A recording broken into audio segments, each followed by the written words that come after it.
Results తర్వాత ఎలా ఉన్నారు వైసీపీ నేతలు? ఇది అందరికీ ఒక క్యూరియస్. అంత ధీమా వ్యక్తం చేశారు ఎన్నికలకు ముందు. కోర్స్ ఓటములు గెలుపులు సహజమే, అది కాదుగా అడిగేది. కానీ ఎలా ఉంది ప్రస్తుతం, ఎలా ఉన్నారు మీరంతా? యాక్చువల్గా అది షాక్ గురైన అన్నమాట. వాస్తవమే, ప్రజలకి అంత మేలు చేసి కూడా మరి ఓటమి పాలవడం అనేటువంటిది అది కొంత ఆశ్చర్యానికి గురి చేసింది మాట. వాస్తవమే, కానీ అందులో నుంచే కొన్ని పాఠాలు నేర్చుకోవాల్సినటువంటి అవసరం ఉంది.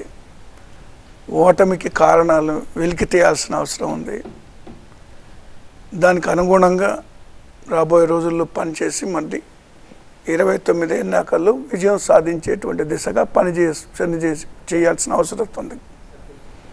అదే ఆలోచన చేస్తున్నాం. ముందు ఈ ఆలోచనకు వచ్చారా వైసీపీ నేతలందరూ? ఇప్పుడు ఓటమి బాధ నుంచి పోయి ఇప్పుడు ఈ స్టాండ్కి వచ్చేసారా? ఖచ్చితంగా. ఎందుకంటే ఓటమి బాధ అనేది లేదా అధికారంలోకి వచ్చినటువంటి పార్టీ మీద ఒక విమర్శ చేయాలన్నా లేదా ఒక ఉద్యమం చేయాలన్నా కొంత సమయం అనేటువంటిది ప్రభుత్వానికి ఇవ్వవలసిన అవసరం ఉంది. అనివార్యంగా ఇవ్వాలి. అలాగే ఇచ్చాం. మేము కూడా ఒక 6 నెలల పాటు ఏమీ మాట్లాడకూడదు, ఎలాంటి విమర్శ చేయకూడదు అనేటువంటి నిర్ణయాన్ని తీసుకున్నాం. కానీ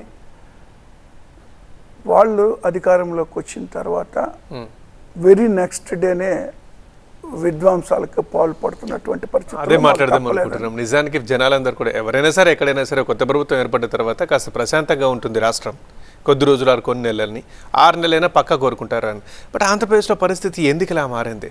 హత్యా రాజకీయాలు అవుతున్నాయి, వాటి సెంట్రిక్గానే రాజకీయాలు తిరుగుతున్నాయి. ఇప్పుడే విమర్శలు. అసలు ఎన్నికల వేడి తగ్గిన తర్వాత కాస్త కూల్ అవుతుంది అనుకుంటే, లేదా వేడి కంటిన్యూ అవుతుంది? సహజంగా ఇప్పుడు మేము అధికారంలోకి వచ్చినటువంటి 19 ఎన్నికల తర్వాత ఈ విధమైనటువంటి హత్య రాజకీయాలు, హత్యలు అనేటువంటిది వాటికి దూరంగా ఉన్నాం. కార్యకర్తల్ని ఒక కంట్రోల్ పెట్టగలిగాము.